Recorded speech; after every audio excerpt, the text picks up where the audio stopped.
항상 함께 동행하시고 우리 인도하시고 지키시는 분을 기억하기를 원해서 성경 말씀을 하나 기도하는데요. 여호와는 너를 지키시는 이시라. 여호와께서 내 오른쪽에서 내 금인이 되시나니 낮에 해가 너를 상하게 하지 아니하며 밤의 달도 너를 해치지 아니하리로다. 여호와께서 너를 지켜 모든 환난을 면하게 하시며 또 내 영혼을 지키시리로다. 여호와께서 너의 출입을 지금부터 영원까지 지키시리로다.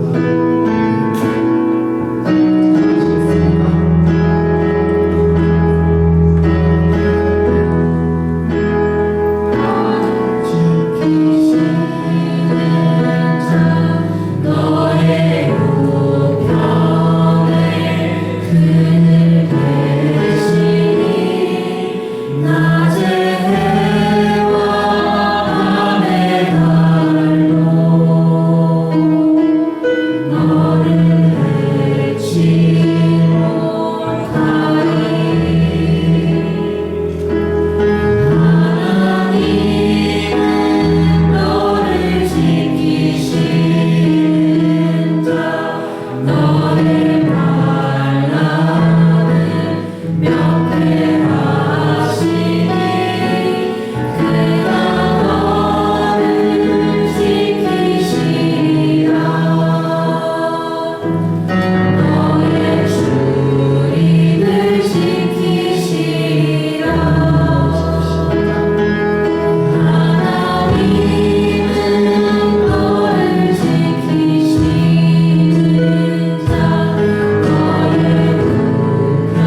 기도하겠습니다. 야곱아, 너를 창조하신 여호와께서 지금 말씀하시느니라. 이스라엘아, 너를 지으신 이가 말씀하시느니라. 너는 두려워하지 말라. 내가 너를 구속하였고 내가 너를 지명하여 불렀나니 너는 내 것이라. 이사야 43장 1절 말씀. 아멘. 우리를 오늘 이 자리에 부르신 주님, 10월의 마지막 주에도 저희 모두 건강하게 모일 수 있게 하시네 감사드립니다. 우리의 삶을 예비하시고 각자에게 충분한 달란트를 부어주시네 감사합니다. 돌아온 탕자를 따뜻하게 맞아주신 것처럼 부족하고 모난 저희도 품어주시네 감사합니다. 무엇보다 저희 서울대학교회가 공동체라는 이름으로 함께 예배를 드릴 수 있게 하시네 감사합니다. 주님, 저희가 하나님이 어떤 분이신지 머리는 알고 있으면서도 우리가 삶 속에서 하나님을 인정하지 않았음을 회개합니다. 저의 주관과 욕심을 하나님보다 우선시하지는 않았는지, 하나님의 사랑과 긍휼보다 시기 질투나 불만족으로 주변 사람들을 대하지는 않았는지, 사회의 부조리나 악함을 모른 채 하고 나의 악이나 이득에만 집중하지는 않았는지, 저희 모든 것들을 하나님께 맡기기보다 나의 힘을 더 믿지는 않았는지 돌아봅니다. 회개에만 그치지 않고 하나님을 더 닮아갈 수 있기를 소망하오니 저희의 마음을 주관하여 주세요. 그리고 우리 서울대학교회가 세상에서 빛과 소금으로 살아갈 수 있도록 인도해 주세요. 주님, 오늘 예배를 위하여 각자의 자리에서 섬겨주신 모든 손길들을 위해 기도합니다. 보이는 자리든 보이지 않는 자리든 순종과 기쁨으로 예배를 준비한 수고와 시간을 기억해 주시고 서로의 섬김이 서로의 기쁨이 될 수 있도록 저희와 함께 해주세요. 특히 의의 나라를 위해 품위 대학을 섬기시는 홍종인 김남주 선교사님을 위해 기도하니 선교사님의 건강과 평안을 지켜주시길 소망합니다. 마지막으로 오늘 김호수 교수님이 말씀 전해주실 때에도 교수님의 말씀을 통해 하나님의 마음을 더 알아가길 원합니다. 의로우신 하나님을 배우고 당신의 의로움을 인정하며 당신의 의로움을 따르는 저희가 되길 소망합니다. 예배 가운데에 은혜를 풍성히 부어주세요. 사랑이 많으신 예수님의 이름으로 기도드렸습니다. 아멘. 함께 사도신경으로 신앙 고백하시겠습니다. 나는 전능하신 아버지님 천지의 천국을 드렸습니다. 나는 그의 이름하신 아들 우리 예수 그리스도를 믿습니다. 그는 성령으로 인도되어 부정과 말에 사시고 유교를 따르게 고난을 받아 십자가에 못 박혀 죽으시고 전사는 제 사랑하여 죽은 자 가운데서 다시 살아나셨으며 하늘에 오시어 존귀하신 아버지 하나님 은혜 앉으시다가 그리고 또한 살아있는 자와 죽은 자를 심판하러 오십니다.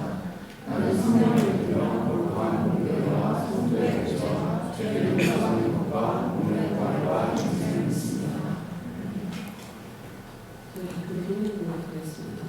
창세기 28장 15절.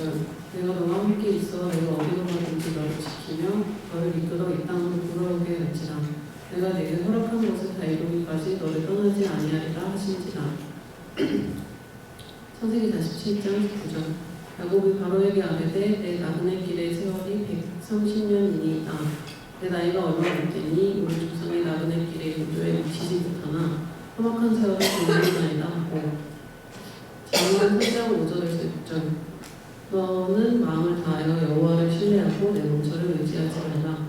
너는 본사의 그를 인정하라. 그리하면 내 길을 지도하시리라.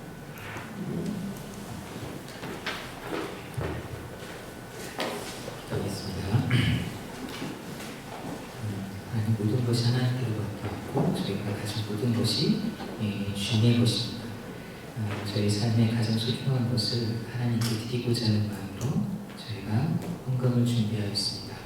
하나님, 이 헌금이 하나님의 나라에 잘 쓰일 수 있게 도와주시길 원하고 하나님께서 우리 각 지체들이 무엇이 필요하고 무엇이 있어야지 하신다고 약속하셨는데 하나님 그 말씀하신 바를 우리 지체들 각 삶 속에서 나타내 주시옵소서. 필요한 것들이 채워지고 하나님의 은혜에 대해서 감사하는 고백들이 저희 공동체 내에 주님 나눠줄 수 있도록 이 지체를 풍성하게 자애로운 아버지의 마음으로 품어주시기를 소원합니다. 오늘 이 설교 메시지에서 하나님 말씀해 주셨고 복음의 진리를 하나님께서 하나님 저희 입을 통하여서 나타내 주시기를 소원합니다. 예수님의 이름으로 기도드립니다. 아멘. 네, 고맙습니다. 저희 오늘 제가 되게 특별한 날이네요. 왜 특별한 날이냐면은 보통 저희 대학원생들한테 우리 그 교회 가자, 성경 공부하자 안 했거든요. 사실은 좀 오랫동안 빌드업하고 있는 거였는데 그래서 그냥 쓱 지나가는 말로 한번 와볼려 했는데 시험실 학생 2명이 와 있습니다. 이따가 아마 소개를 하겠죠. 그래가지고 뭐 되게 떨리네요. 이게 우리 학생들은 선생님의 모든 걸 알고 있잖아요. 그죠? 가족이 모든 걸 알고 있는 것처럼 지금 어디서든 진실하게 살아야 될 텐데 그런 고민들을 생각해 보면서 하겠습니다. 지금 이걸 보면서 좀 할 거거든요. 네. 그래가지고 이게 레이저 포인터가 하나는 워킹하고 하나는 워킹하지 않는데 제가 녹색을 좋아해가지고 이렇게 하고 있어요. 아이고 참 다행이네.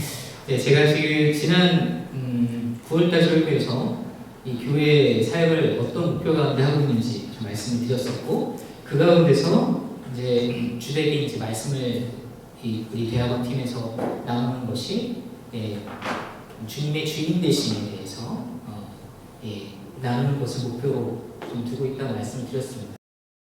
차원에서 제가 예전에 설교했던 내용들이 믿음의 성경적 내용, 말씀을 그대로 믿는 것이다.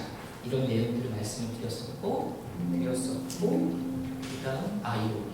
제가 그래서 그럼 믿음이 어디서 오느냐? 하나님에 대한 지식 위에서 온다라는 말씀을 드렸습니다. 그래서 하나님에 대한 지식은 이렇게 갓난하게 순전하고 신령한 저주로 사무되어 있는 것처럼 그냥 받아들여서 하나님 어떤 일을 하셨고 어떤 분이시다라는 스테이트먼트를 그대로 받아들임으로써 소화될 수 있는 이 하나님에 대한 지식이 있고, 또 한편으로는 단단한 음식같이 뭔가 경험함으로써 체화되고 이런 어떤 측면에서의 그 지식이 있다고 말씀드렸습니다. 이제 이거는 순종을 해야지만 경험할 수 있는 지식이라고 얘기할 수 있죠. 그래서 이제 그런 내용들로 지난번에 설교를 했습니다. 그래서 이번에는 이 연장해서 의의 말씀을 경험하는 자, 이 야곱의 케이스로 좀 말씀을 드리려고 해요. 자, 그럼 야곱에게 주어진 성경의 약속은 태어나기 전에 하나의 약속, 혼자 설려고 할 때의 약속 두 가지가 있습니다. 그래서 이 두 가지 약속 앞에 야곱은 과연 의의 말씀을 경험하는 자로 살려고 했는지, 그의 삶은 어떠했는지, 그리고 어떠했으면 도와주었을지, 이런 걸 토대로 우리가 한번 생각하는 시간을 가져봤습니다. 자, 그래서 야곱의 뜻은 발 뒤꿈치를 잡는 자, 발꿈치를 잡는 자, 좀 움켜잡는 자, 뭔가를 이제 확보하고 자기 것을 잡으려고 하는 어떤 그런 의미가 있죠. 그래서 일단 야곱의 연대기를 한번 좀 같이 봤으면 좋겠어요. 그래서 이 야곱의 잘 보이시나요? 너무 흐리죠? 보이나요? 그래서 이제 사실은 이게 성경에서는 모든 이 나이에 해당되는 것들이 다 나이로 디스크립션 되어 있진 않습니다. 그래서 이제 이 추적해 있는 거는 야곱이 사망했을 때 나이가 나와요. 그리고 오늘 바로를 만났을 때 130세라고 얘기 나오고, 그 다음에 모셉이 처음 팔려갔을 때 17세라는 거, 그 다음에 바로 총리 앞에 섰을 때, 총리가 됐을 때 30세라는 거, 이런 내용이 나오고, 30세하고 아버지를 만날 때 7년 흉년이었다가 2년 흉년이 있었기 때문에, 그래서 이제 그 9년의 타임스케일이 나오거든요. 이런 걸 토대로 해가지고 추정해서 계산하는 내용들입니다. 상당히 이제 성경을 기반으로 해서 보증이 될 수가 있습니다. 그러면은 이게 사실은 나이를 모르고 성경을 보면은 나이를 알고 성경을 보면 상당히 재밌는 게 있어요. 나이를 모르고 성경을 보면 그냥 그대로 보는 거긴 한데, 자, 그래서 일단 보죠. 자, 그래서 일단은 이 야곱의 생애에서 이 아버지가 40세에 결혼하셔서 20년 동안 이제 아이가 없다가 60세에 에서와 야곱 쌍둥이로 낳습니다. 이란성 쌍둥이였던 것 같고요. 자, 그래서 태중에 엄마에게 리브가에게 이런 약속을 주셨어요. 큰 자가 어린 자를, 큰 아들이 작은 아들보다 이제 밑에 있을 거다. 야곱이 더 위에 있을 거다. 이런 내용이 나오죠.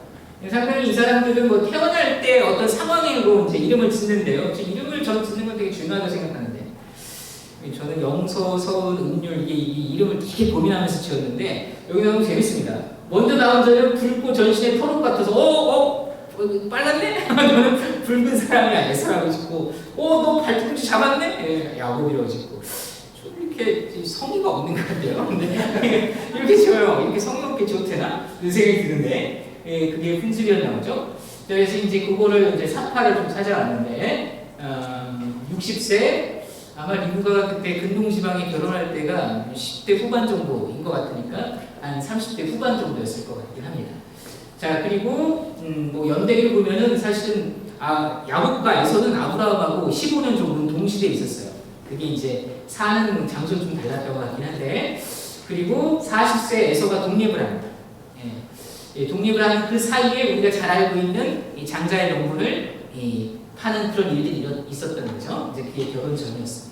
그래서 성경에서는 여기 그림처럼 큰아들 에서는 사냥하는 걸 좋아해가지고 될 사람이 되고, 그러니까 그 당시에 족장 시대에 아주 독립하고 자립하기에 좋은 캐릭터를 띠고 있는 아주 남자다운 그런 사람이었던 것 같아요. 야곱은 우리 잘 알듯이 조용한 사람이었다.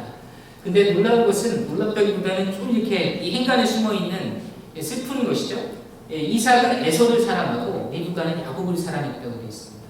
이 영어로 읽어보면요, my son이라는 표현을 이삭은 에서한테만 쓰고요, 리브가는 야곱한테만 씁니다. 그래서 그렇게 아주 진짜 편해 있었던 어떤 그런 상황인데요. 그래서 이제 우리가 잘 알고 있듯이 이 결혼 전에 교묘하게 장자의 명분을 야곱이 이제 사게 되죠. 40세에서는 그 당시에 이제 같은 동족 간에서 이제 결혼하는 어떤 그거를 버리고 하나님 믿지 않는 다른 족속들과 혼인 관계를 해서 근심이 되었다라고 하고 있습니다. 자, 근데 이제 사건의 발단이 이제 여기서부터 시작돼요. 이제 결혼한 이유입니다. 나이가 찼어요. 그러면 나이가 많아 눈이 어두워 잘 보지 못하더니 도대체 얼마나 많으냐. 이제 요게 그럼 연대기를 좀 갈 필요가 있긴 있는데, 그래서 늙어서 어느 날 죽을 줄 알지 못하나니, 에서가 과연 이삭이 왜 이런 생각을 했는지 살펴보면은 이때쯤이거든요, 지금. 근데 그 이스마엘의 사망 지점과 그다음 이 사이에 이제 그 사건이 있었던 거죠. 보통 한 여기 70, 그러니까 야곱이 도망하기 전에 이삭이 이제 137세로 계산이 되는데 그것이 좀 130대 초반이었던 것 같아요. 왜 그러냐면 120살부터 이제 이 생각을 했던 게 그 배달은 형이잖아요. 이스마엘이 137세에 별세를 했거든요. 그러니까 몸도 안 좋고 자기도 살 날이 얼마 남지 않았다라는 생각을 했던 것 같습니다. 그래가지고 내가 죽기 전에 마음껏 큰아들 에서를 축복하게 하라. 자기가 사랑하는 마이선 에서에게 축복하기 위해서 했습니다. 근데 그거를 리브가가 엿들었죠. 이 둘 사이에 이 부부가 얘기를 안 하는 것 같아요. 큰 자가 작은 자 섬기려 하나님 말씀하신 거에 대해서 서로 소통을 하고 그러면은 그 하나님 주신 말씀이니까 이삭도 뭔가 고민하고 이렇게 했을 텐데 뭔가 소통이 없는 것 같죠. 이 안에 행간에. 엿듣고 나서 그의 아들 마이선, 그죠? 야곱에게 가가지고 내가 별미를 만들 테니까 너는 내 말만 따라서 해라. 그래서 이걸 아버지께 드려서 네가 에서인 척하고 드려서 그의 축복을 너한테 돌려라 라고 전략을 다 짜줍니다. 근데 이때가 에서는 이미 결혼해서 장성에서 밖에 이제 출가한 상황이고요. 똑같은 나이인 이 야곱은 엄마랑 지금 있는 거죠. 이 나이 때 지금 70 몇 살이에요. 저희가 70 몇 살인데도 엄마가 하라는 대로 좀 하고 있는 겁니다. 엄마가 다 짜주죠. 리브가는 그때 몇 살이었을까요? 40대기 전에 있으니까 110 몇 세인 거예요. 그 할머니 엄마가 그러면 아픈데 말하면서 야 내가 다 할 테니까 이렇게 하는 겁니다. 지금 어떻게 보면 야곱의 삶은 그 엄마의 장막 속에 있는 그 삶 자체가 되게 뭔가 프로미싱한 그런 삶은 아니었던 것 같아요. 우리가 보통 얘기하는 마바, 썸씽, 이런 식으로 얘기할 수 있는 그런 삶이었던 것 같습니다. 그래서 이삭이 아주 속 터졌는지도 몰라요. 당연히 그래서 그 시대에 남자다운 에서를 사랑했는지. 그래서 어머니한테 얘기합니다. 내 형은 털이 많은 사람이고 저는 매끈매끈한 사람인데 거의 할아버지인데 매끈매끈. 그래가지고 복음고사고 저주를 받을까. 근데 근데 어머니 리브가는 되게 강력하죠. 내 아들아, 맛있어. 너의 저주는 내게로 돌리리니 내 말대로 하라고 강권합니다. 그리고 모든 걸 다 꾸며줘요. 에서의 옷도 입히고 이 염소 새끼해가지고 아주 털이 그냥 그죠? 뽀송뽀송한 그걸 해가지고 잘 속을 수 있게 이렇게 다 해줍니다. 그러니까 아버지가 눈이 안 보이니까 후각과 촉각으로 해야 되는 거잖아요. 이런 상황에 다 준비를 해서 결국 교묘히 아버지를 속이고 에서에게 갈 축복을 이삭이 갖게 되죠. 그러니까 이런 일들이 있었죠. 근데 에서도 이제 가서 음식을 만들어 왔습니다. 직접 잡아서 음식을 만들어 왔어요. 근데 이삭이 넌 누구냐 하면서 사실은 네 아우가 널 속였고 아우한테 모든 축복을 했기 때문에 너한테 돌릴 것이 없다. 이 얘기를 했을 때 에서가 소리질러 슬피 울며 내 아우가 그 이름이 합당하다. 장자의 명분도 빼앗고 이제 내 복을 빼앗았는다. 그러니까 이러한 어떤 맥락 가운데 에서는 내가 내 아우를 죽이겠다라고 결심을 합니다. 그러니까 아버지께서 돌아가실 날이 가까우고 같으니 그때 되면은 이제 이런 아주 끔찍한 생각을 할 정도로 둘 사이 반목이 무지하게 심했던 거죠. 그러니까 이건 그냥 하는 것이 아니라 에서의 성정상 그리고 실력 있잖아요. 사냥도 잘하고 그러니까 충분히 그럴 수 있고 아무 세력도 없습니다. 야곱은 결혼도 안 했고 지금 자기 일가를 이룬 게 아무것도 없는 야곱이 당해낼 수 없으니 어머니가 급히 자기 삼촌한테 가서 당시 몇 날이라고 생각을 했겠으나 실상 이렇게 어머니 리브가를 떠났을 때 야곱은 어머니를 그게 마지막이에요. 뵙지 못합니다. 돌아왔을 때 어머님이 돌아가실 때였으니까 20년 만에 돌아오게 되는 겁니다. 자, 이런 맥락을 우리는 알고 있습니다. 자, 그래서 이때 하란으로 가면서 라반의 딸 중에서 아내를 취하라는 당부를 받았고 그래서 우리가 베델이라고 하는 곳에서 돌베개를 비고 잘 때에 하나님께 환상을 보여주시면서 약속을 주시죠. 이게 야곱 개인에게 주신 첫 번째 약속이에요. 먼저는 이제 어머니한테 주신 약속이 있었죠. 근데 개인에게 주신 약속이 나는 너의 조상의 하나님이다. 내가 누워있는 그 땅을 아브라함에게 주신 이삭에게 준 땅을 너한테 주겠다. 약속이 전수되는 것이죠. 그리고 아브라함에게 주신 약속을 다시 리마인드 해줍니다. 땅의 모든 족속이 너와 내 자손을 알면 복을 받으리라. 이건 아브라함에게 주신 약속이에요. 그 약속을 동일하게 자기 약속을 이삭이 받은 거죠. 그 받은 이삭의 약속이 영적 세대인 야곱에게 전달됐습니다. 그래서 개인적으로 이 여정을 떠나는 28장 15절이 야곱에게 주어진 개인적인 약속이에요. 내가 너와 함께 있어. 내가 어디로 가든지 너를 지키며 너를 이끌어 이 약속한 땅으로 돌아오게 할 것이다. 강건전한 하나님의 의지가 담긴 약속입니다. 내가 내게 허락한 것을 다 이루기까지 너를 떠나지 않겠다라는 되게 큰 약속을 주셨습니다. 개인적으로 되게 디테일하게 이 사람의 마음을 만져주는 약속이죠. 자, 근데 보면 이제 이게 제가 나이를 적어놨잖아요. 이게 사파가 고졸 나이를 별로 안 했나 봐. 되게 좀 젊어 보이죠? 아이고 뽀송뽀송하네요. 김종서보다 좀 젊어 보이지 않아요? 더 젊은 거 있습니다. 아주 뽀송뽀송한. 여러분 나이 같죠? 그래서 이렇게 되어 있습니다만, 물론 이제 우리가 그 시대에 살고 있지 않고 지금 되게 그리고 성경에 나와 있는 인물들이 뭐 지금 꽤 장수한 하나님의 은혜를 받아서 그렇게 건강을 유지했는지 모르긴 하겠습니다. 그 당시에 평균 수명은 모르지만 성경에 나와 있는 인물들이 이 당시에도 좀 사셨던 걸 볼 수가 있고 뭐 체력이 좀 이렇게 우리가 보통 알고 있는 77세의 체력하고는 좀 다르지 않았을까라는 생각을 하게 됩니다. 자, 그래서 야곱의 여정을 또 얘기하면은 이제 길을 떠나서 하란에 이르렀습니다. 상당히 900km 정도 되는 거리를 걸어간 거죠. 근데 보면은 이때가 이제 그 유목민이니까 물을 먹여야 되는데 우물을 큰 돌로 덮어서 목자 여러 명이 모여있지만 이렇게 우물에서 물을 덜어내고 양이 먹일 수 있는 그런 시스템이었던 것 같아요. 그래서 이제 야곱이 라헬을 수소문해서 찾았습니다. 그리고 라헬이 오는 걸 보고 아마 라헬이 엄마랑 많이 닮았을까 봐요. 딱 한눈에 뭔가 알아보는 느낌이죠. 그래서 그 양을 보고서 나아가 우물 아귀에서 돌을 옮기고 외삼촌 라반의 양떼에게 물을 먹이고 이제 소민에서 울었다 이런 내용이 나오는데 전 여기에서 놀라운 하나님의 은혜가 야곱에게 임한 거 아닌가라는 생각이 들어요. 이게 폭발적인 아니 900km까지 왔는데 이렇게 우물물을 열어야 되거든요. 77세. 저 이 사진 좋아합니다. 보증이 잘 된 것 같아요. 아까 사진들 다 샤방샤방한데 이건 약간 그래도 이게 50대, 60대 정도 돼 보입니다. 예, 그래서 놀라운 폭발적인 힘을 막 발휘해가지고 여러 목자가 끌어야 되는 거를 돌을 막 치워가지고 양을 막 먹었습니다. 남성성이 갑자기 매끈매끈한 야곱이 남성성이 갑자기 폭발한 어떤 은혜가 임한 거 아닌가 이런 생각이 들고요. 그래서 라헬 리브가 이런 두 가지가 있었죠. 자, 그래서 라반에게 갔고 라반 과의 관계에서 이제 얘기를 했잖아요. 부모님의 바람이 이제 이 외삼촌의 딸들과 혼인을 위해서 이제 보냈다는 얘기를 했을 테니까 그래서 어떻게 할 거냐? 제가 작은 딸 라헬과 결혼하고 싶습니다.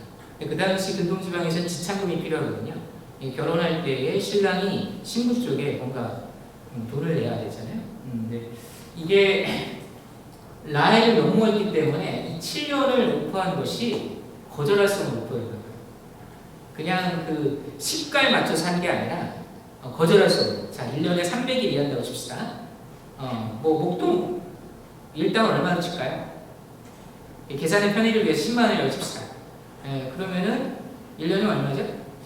3천이죠. 7년이면은 대충 2억이죠.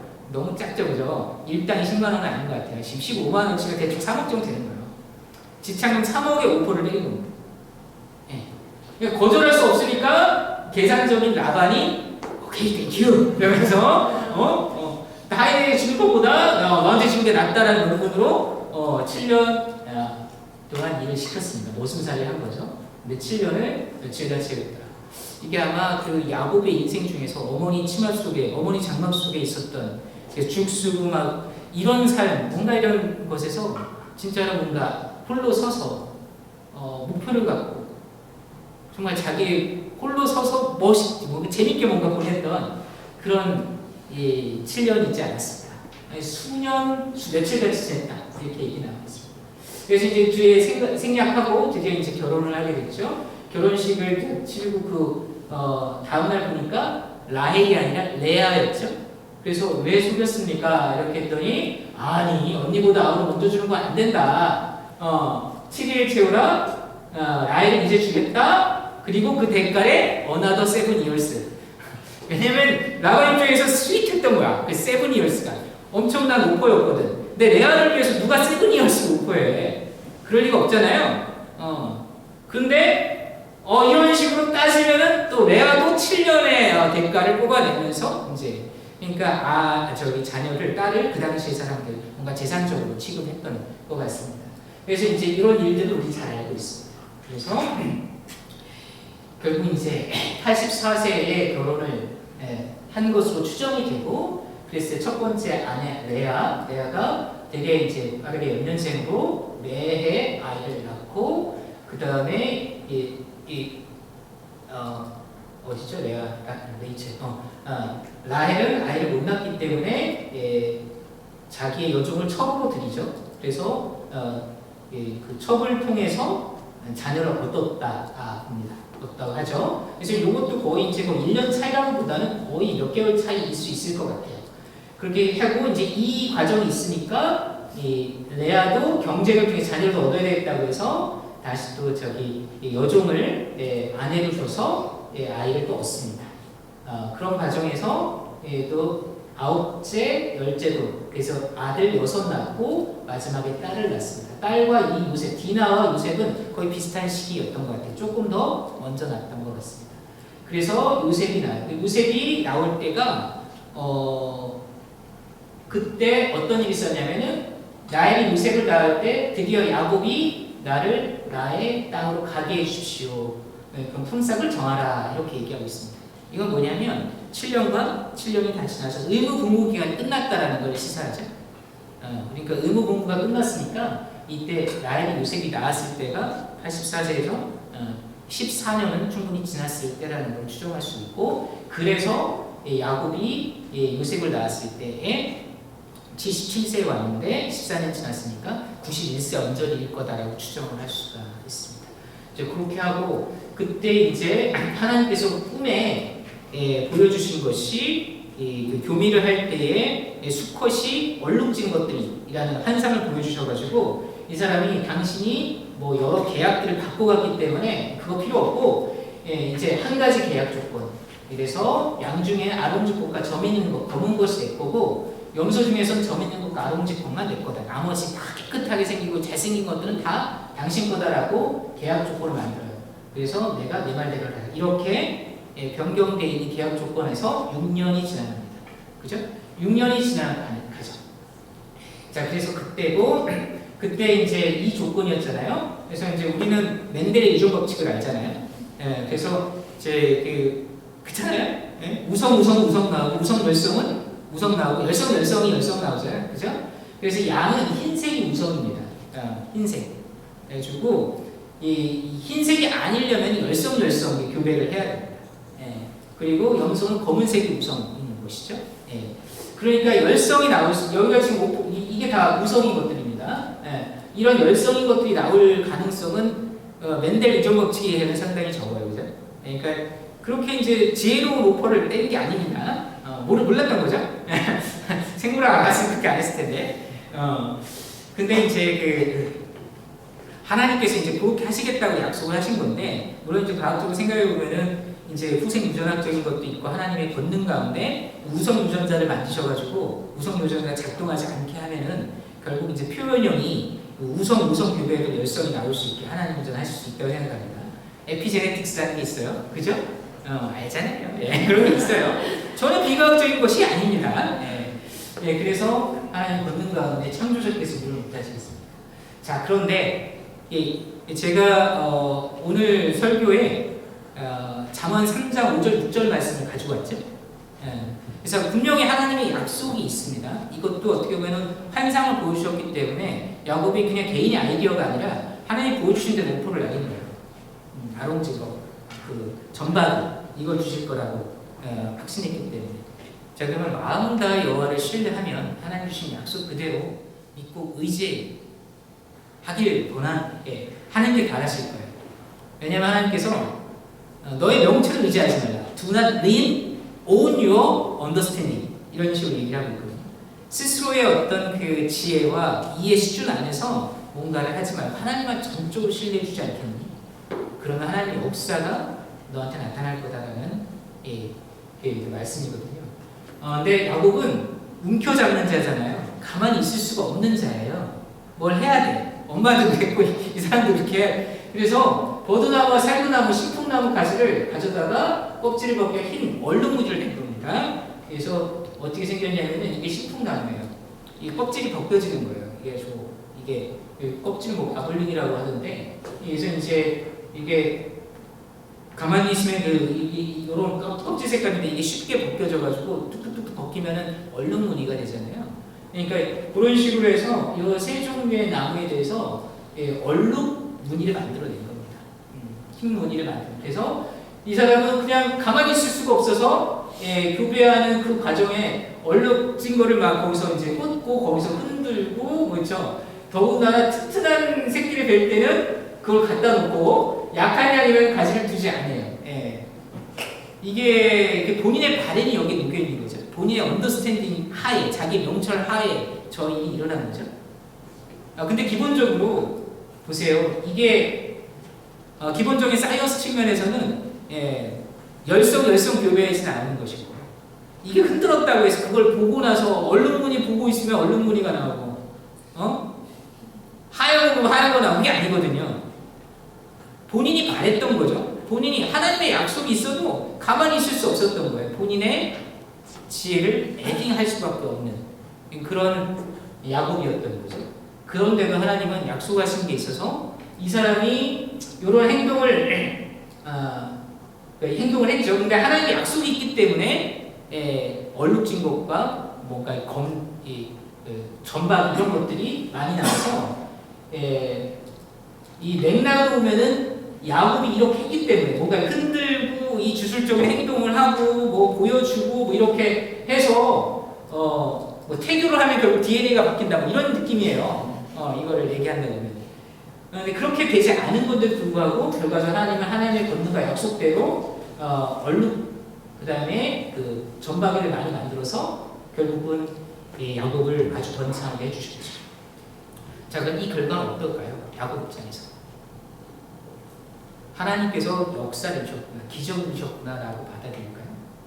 아니면 그래서 내가 지혜롭게 해가지고 말이야, 그냥 하나님 약속도 있었지만 그냥 내가 열심히 해가지고 막 흔들어가지고 제때 흔드는 거야 막 이러면서 늦었으면 안 되는데 그러면서 내가 튼튼한 거 했기 때문에 이렇게 빨리 된 거야, 약한 건 내가 안 했지 뭐 이러면서 레아하고 라헬한테 막 무용담을 얘기했을 수도 모르겠습니다.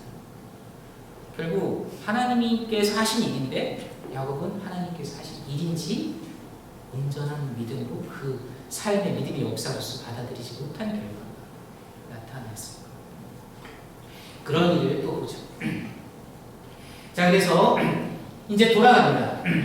그래서 하나님께서 돌아가라, 너와 함께 있을 약속을 상기시켜 주셨죠. 그래서 레아와 라헬한테 이런 얘기를 해서 동의를 받고서 가나안 땅 그 아버지 이삭에게로 가려 할세. 그럼 최종 목적지가 뭐예요? 이삭한테 가는 겁니다. 브엘세바까지 가는 거예요. 브엘세바가 그 밑에까지 내려가는 겁니다. 자, 그걸 좀 킵인 마인드 하시고, 그래서 이제 이때의 어마어마한 그죠? 거기서 에서한테 선물을 하는 규모를 보면은 실제로 갖고 있는 것이 무지하게 많았던 걸 볼 수 있습니다. 양이나 염소가 거의 1000마리 이상 수준이었던 것 같아요. 자, 그리고 되게 멉니다. 여기에서 지금 여기까지 넘어가는 거는 서울과 부산의 왕복거리 정도 수준이 되기 때문에 되게 이제 부단한 여정이었습니다. 그래서 그 여정 가운데 뭐 중간에 썸씽이 있었지만 에서를 이제 만난 과정이 나옵니다. 에서를 만나는 과정에서 저는 하나님의 놀라운 기적이 또 한 번 있었다고 생각을 해요. 근데 또 여기 마찬가지로 그 기적의 내용을 하나님의 기적으로 받아들이지 못하는 선택을 또 야곱이 합니다. 마음을 다해 하나님을 신뢰했으면 그것이 온전히 하나님의 기적이라는 걸 자기가 받아들이고 삶이 더욱더 바뀌었을 수 있었을 텐데 그걸 경험하지 못하는 일련의 선택을 해요. 그게 뭔지 한번 보죠. 자, 그래서 야곱이 길을 가는데 이제 야곱한테는 가장 어려운 그 허들이 형 에서를 만나는 겁니다. 자기를 죽이려고 하는 사람이니까. 근데 하나님께서는 하나님 사자를 보여주셔가지고 격려해 주셨어요. 그 가운데 하나님 함께 계심을 보여주셨습니다. 그래서 너무 이게 그러니까 형한테 이제 인편을 보내서 내가 갑니다. 그래서 내 주께 은혜받기를 원합니다. 이렇게 했더니 반응은 뭡니까?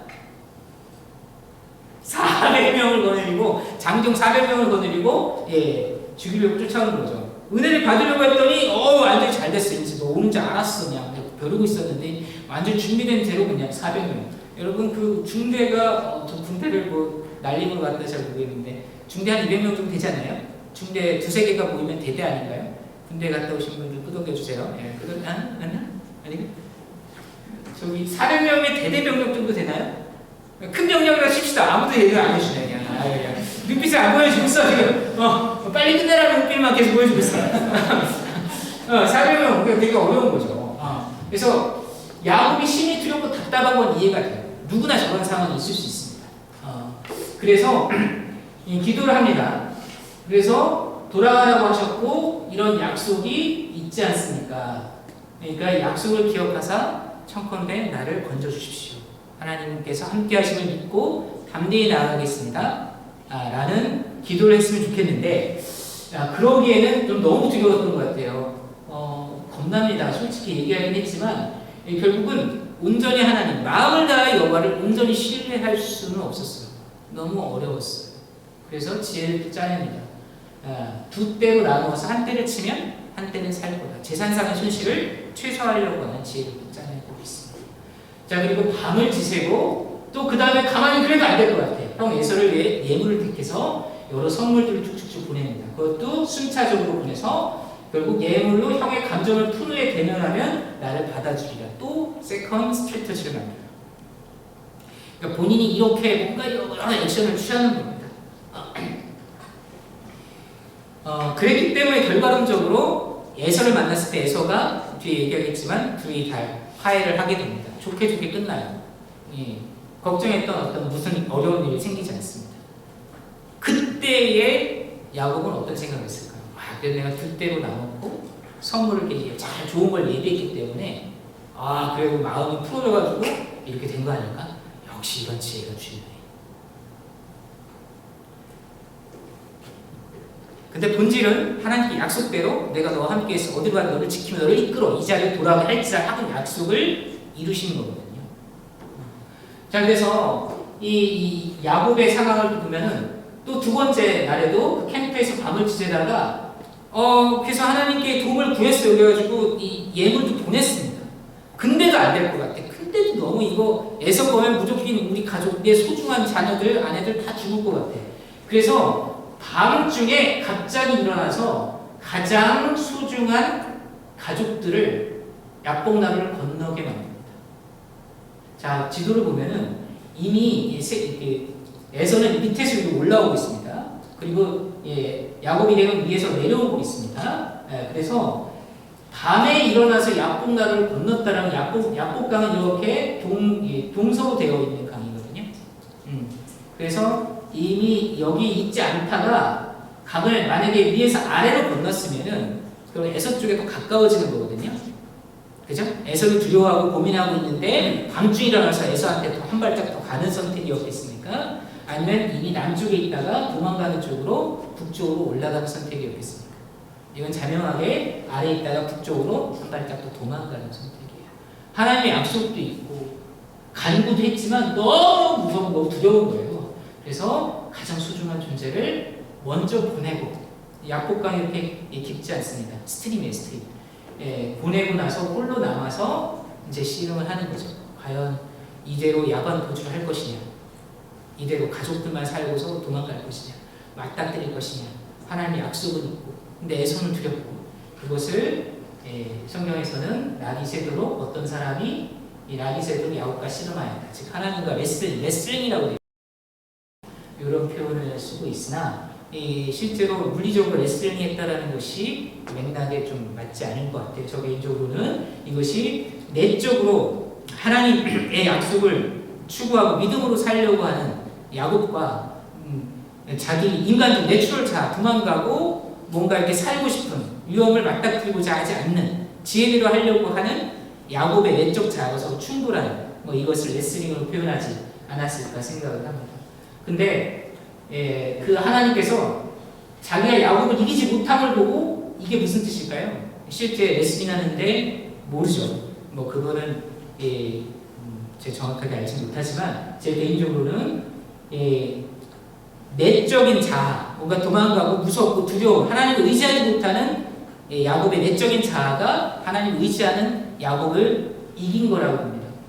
이겨서 결국 도망가는 선택을, 그래 내 가족만이라 데리고서 도망가야 되겠다, 다시 약속의 땅이 아닌 다른 곳으로 가야 되겠다고 야곱이 결심을 했는지 모르겠습니다. 그 씨름하는 나중에 그때 하나님께서는 야곱의 관두 허벅지를 치십니다. 이렇게 여기 환두뼈라는 게 이렇게 소켓이 영어로 여기거든요. 여기가 고관절이에요. 여기가 끊어지면 상당히 힘듭니다. 그래서 여기를 쳐가지고 여기를 아마 친 것 같아요. 그래서 쩔뚝쩔뚝 하는 상태가 되는 것이죠. 그래서 도망가려면 기동력이 필요한데 유목민의 가장 중요한 무기인 기동력을 하나님께서는 건드리신 거예요. 하나님의 약속대로 선택하지 못하는 연약한 야곱을 하나님이 주권적으로 허벅지 환두뼈를 치실 정도로 개입하셔서 결국은 그 원래 자유스러운 내추럴 자아의 원함대로 따라가지 못하도록, 야곱은 아무것도 선택할 수가 없었습니다. 허벅다리를 절고 있어요. 그런 상태에서 그 다음 달에 맞았습니다. 그랬더니 에서가 400명의 장정을 거느리고 와요. 이도저도 못하는 상태인데 이미 에서는 와 있습니다. 그래서 그는 가족들과 더불어서 에서를 만나게 되죠. 전 이 과정이 정말 놀라운 기적이 있었던 것 같아요. 그래서 이 야곱이 그들 앞에 400명의 장정, 아주 혈기등등한 대대급의 병력 앞에 아무것도 없는 야곱이 몸을 7번 땅에 굽신거리며 그의 형 에서에게 갔습니다. 어떻게 갔을까요? 7번 하는데 그냥 아주 멋있게 해가지고 7번 멋있게 절도 있게 절했을까요? 여기가 아프잖아요. 어떻게 해요? 아이들이 한번 무슨 이렇게 되게 힘들면 다리를 질질 끌면서 뭐 갔겠죠. 그게 호기 있게 자기를 속이고 정말 얄밉게 떠나갔던 그 야곱이 밤새 씨름하고 거기서 지금 900km까지 달려갔죠. 얼마나 몰골도 허름했겠습니까? 근데 그렇게 걷지도 못하고 쩔뚝거리면서 유목민이 그래도 몸이 성하게 얼마나 중요한 거겠습니까? 그 순간 하나님이 건드리신 상황 때문에 생겨난 그 일로 인하여 에서가 그 모습을 봤을 때 이게 치고 정죄하고 화풀이하려고 온 건데 에서가 달려와서 그를 맞이하고 목을 어긋맞추고 그와 입맞추고 서로 이 일이 일어났습니다. 달려왔다고 그랬어요. 그를 맞이하고 안고 이거의 주체자가 누굽니까? 에서예요. 지금 야곱은 달려올 수가 없어요. 이렇게 너무 힘들거든요. 지금 그 모습을 보고 하나님께서 놀라운 긍휼을 분노에 차있던 에서에게 놀라운 긍휼을 부어주신 겁니다. 기적이 일어나는 거예요. 에서가 그 긍휼함을 못 참고 20년 동안 별로 그냥 너 안 보면 언제라도 만나나 이렇게 그래서 400명을 길리고 온지도 모릅니다. 훈련했는지도 모르겠어요. 근데 이런 일들이 일어났습니다. 그래서 영상을 제가 이 이미지 좀 찾아봤는데 이런 이미지가 뭔가 찾아가서 에서였을 것 같고 그러니까 그 모든 어떤 그 야곱도 그 모든 그 두려움도 풀리면서 정말 은혜롭고 감사했을지 모르겠습니다. 이런 일이었죠. 자, 근데 만약에 여기서 야곱이 예물도 보내지 않고 하나님 의지하고 기도하고 약속대로 나아가겠습니다. 두렵지만 약속하심을 이루어 주십시오라고 했으면 이 모든 일들이 전적으로 하나님의 기적이었음을 인정했을지 모릅니다. 그리고서 하나님 약속하신 대로 바로 베델로 넘어가고 그다음 아버지 이삭을 찾아갔어야 되겠죠. 근데 그 다음에 야곱의 선택은 그렇지 않았어요.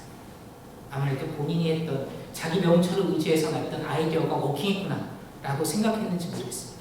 하나님도 뭔가 도와주셨지만 내 지혜도 그래도 쓸모가 있었어 라고 생각했는지 모릅니다.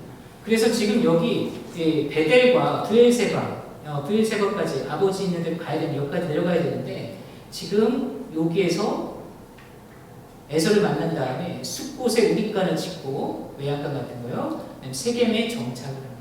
세겜에 잠깐 있었던 게 아니에요. 지금 97세 원전인데 실제로 이쪽 넘어가는 것은 이쪽 넘어와가지고 요셉이 팔리는 게 108세인데 대략 11년의 기간이 존재합니다. 그러니까 수년 동안 세겜 속에 거하고 세겜에 밭을 샀고 거기서 제단을 쌓았는데 하나님 이스라엘 하나님이라고 얘기했습니다. 사실은 제단을 쌓아야 할 장소는 세겜이 아니라 어디예요? 베델이어야 돼요. 베델에서 제단을 쌓고 하나님 집이라고 하겠습니다라고 하나님께 서원했으니까. 그러니까 주변 환경과 더불어서 타협을 했고 이 세겜성에 정착하면서 이 10대의 아들들이 루벤부터 쭉 나이를 보면은 10살에서 20살 이 청년 시기가 다 이 세겜성에 이방인들 순서에서 살 겁니다. 그러니까 그들 삶의 습관들을 좀 배웠던 거고 그 과정에서 야곱이 고백한 험악한 인생을 살았다라는 내용들이 거기서 나오기 시작하죠. 그 딸 한 명 하나 있는데 강간당하는 이런 일들이 있었고 그 분노를 참지 못하고 레이하고 시므온 오빠가 전략을 계략을 깨면서 세겜성에 있는 모든 사람들을 남자를 학살했죠. 가만히 있다가 학살을 하겠습니까? 되겠습니까? 10년 동안 세겜성에 살면서 세겜성의 악한 문화가 그 형제들 속에서 자라오는 과정 속에서 들어가는 거죠. 그가 세겜성에 남는 선택을 했기 때문에. 그리고 그런 어떤 성정을 갖게 된 형들이 결국 피부친 동생을 아버지 사랑 받는다, 기분 나쁘다는 이유로 파버리는 선택을 하죠. 이게 보통 일이 아니잖아요. 보통 사람이 할 수 있는 일이 아니잖아요. 그래서 가장 사랑했던 아들이 죽는 무남은 아니지. 동료가 저 일이 겪었고 아들이 이런 살인 역할을 했고 잘 사랑하는 아들 죽고 정말 이 십수년 사이에 야곱 입장에서는 정말 험악한 삶을 살았고 가장 사랑하는 아들이 떠난 이제 아들 요셉이 죽었다고 알게 된 이후에 새로 만나게 된 과정이 22년 걸리거든요. 108세, 130세. 그때는 정말 사는 게 아닌 그런 야곱의 가정인 걸 볼 수 있습니다.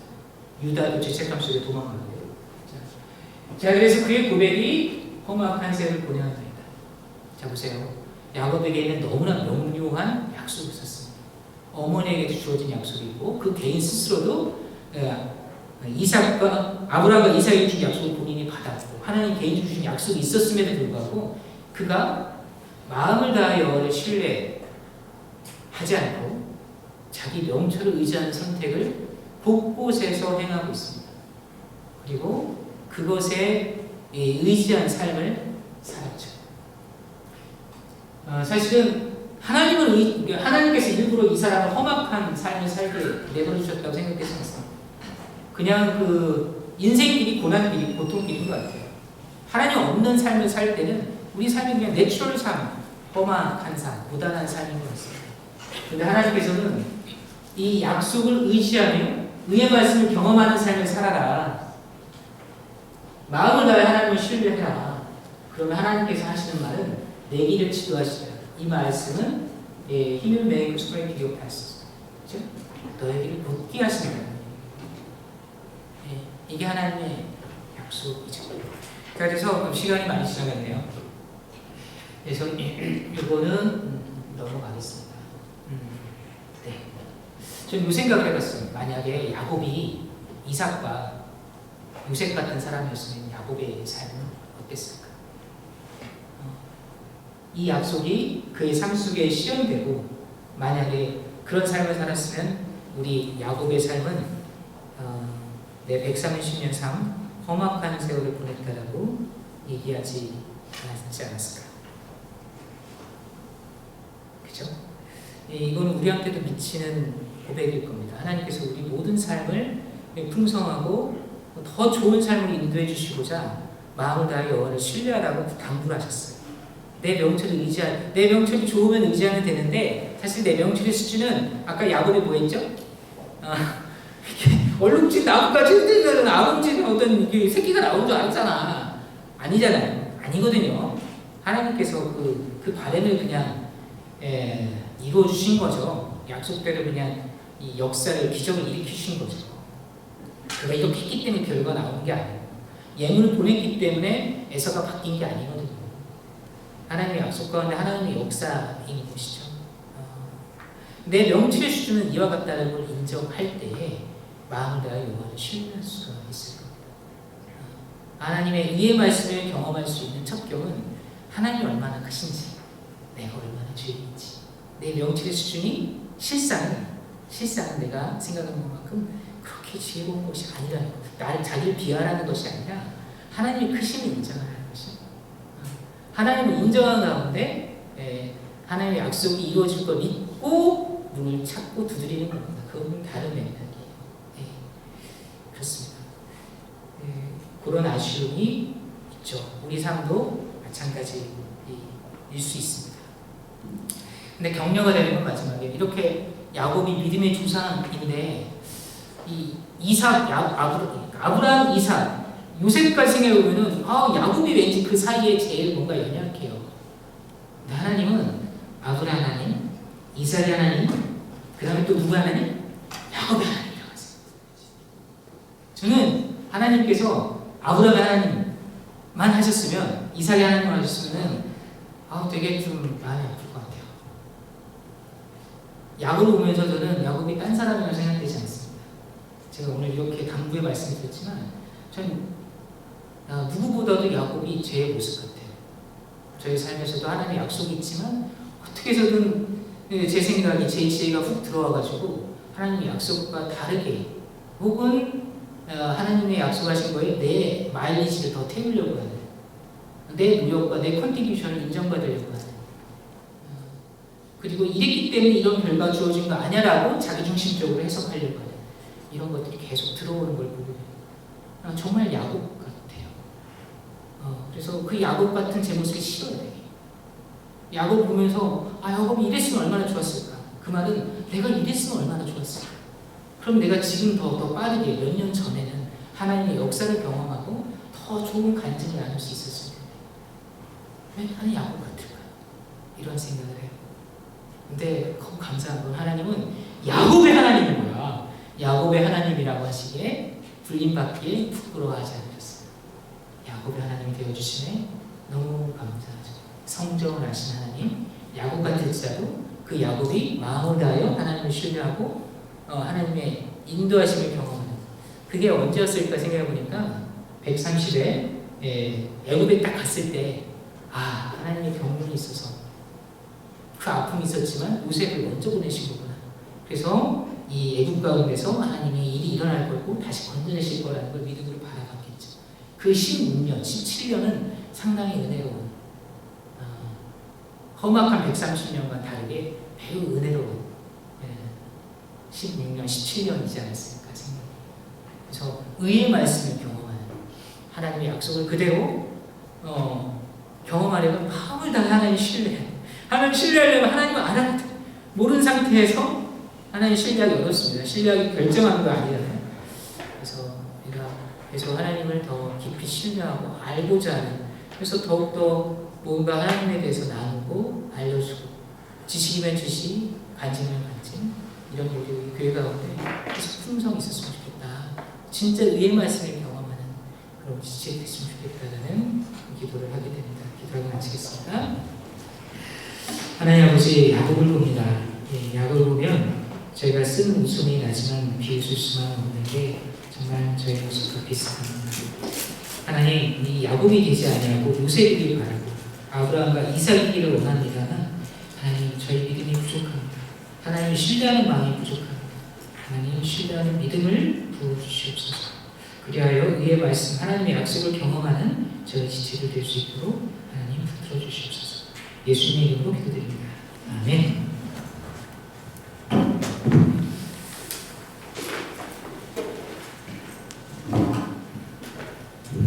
네, 요즘 귀한 말씀 감사드립니다. 광고 드리겠습니다. 지난주 토요일에 귀한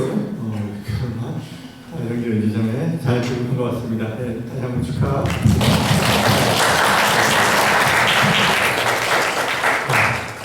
그리고 또 축하할 일이 하나 더 있습니다. 우리 예민자매님이 극동방송의 아나운서로 취업을 하게 됐습니다.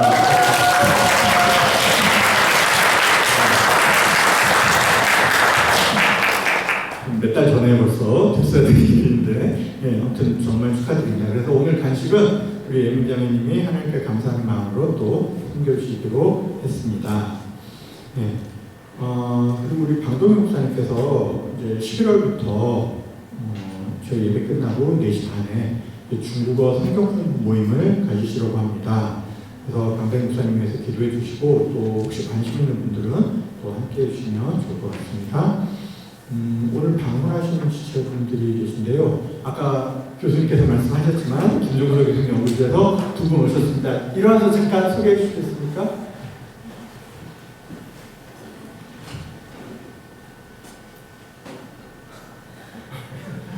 안녕하세요. 저는 김종서 교수님 연구실 통합과정 학생 장동기.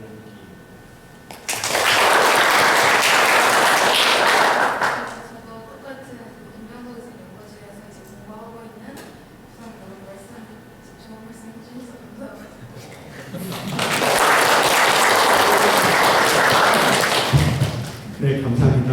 그리고 또 한 분 오셨는데요. 우리 사회복지학과에서 안세훈 자네. 안녕하세요. 저는 사회복지학과 지금 석사과정 하고 있는 안세훈입니다. 네, 세훈 반갑습니다. 이따가 저희 간식 먹을 때 같이 교제 나눌 수 있으면 좋겠습니다. 네, 다음 주에는 이제 포토데이입니다. 네, 오늘 보시다시피 확 추워졌죠. 그래서 이제 나들이는 못할 것 같고 교내에서 사진 찍고 바로 이제 식사를 하러 갈 예정이라고 합니다. 포토데이만 이렇게 회고를 해봐도 기후변화가 이렇게 빠르구나 하는 생각을 하게 되는 것 같습니다. 네, 저희 예배 시간 5분 전 도착해서 기도드리고 예배드리는 함께 노력회로 진행되고 있고, 여러 가지 기도 모임들, 큐티 모임들 있습니다. 기억해 주시기 바랍니다. 감사합니다.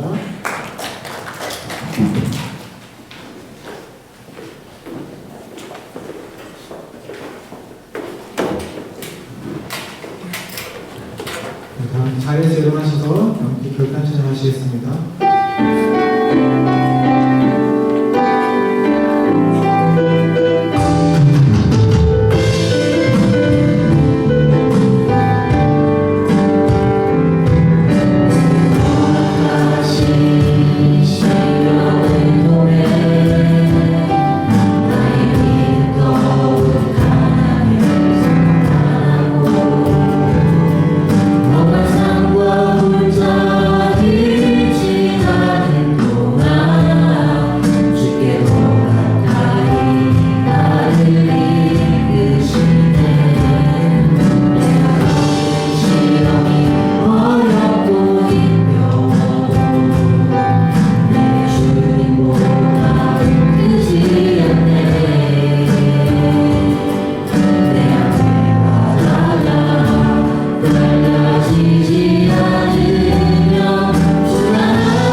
지금은 우리 주 예수 그리스도의 은혜와 하나님의 극진하신 사랑과 성령의 감화 교통하심과 강건케 하시는 역사하심이 이 자리에 머리 숙여 주님을 진심으로 경배하고 주님의 약속을 믿고 의지하면서 정말 야곱의 또 그 경험을 통해서 내 맹살의 실상을 파악하고 하나님을 더욱더 깊이 경험하면서 주님께 나아가길 원하는 주의 자녀 머리머리에 영원히 함께 있을지어다. 아멘.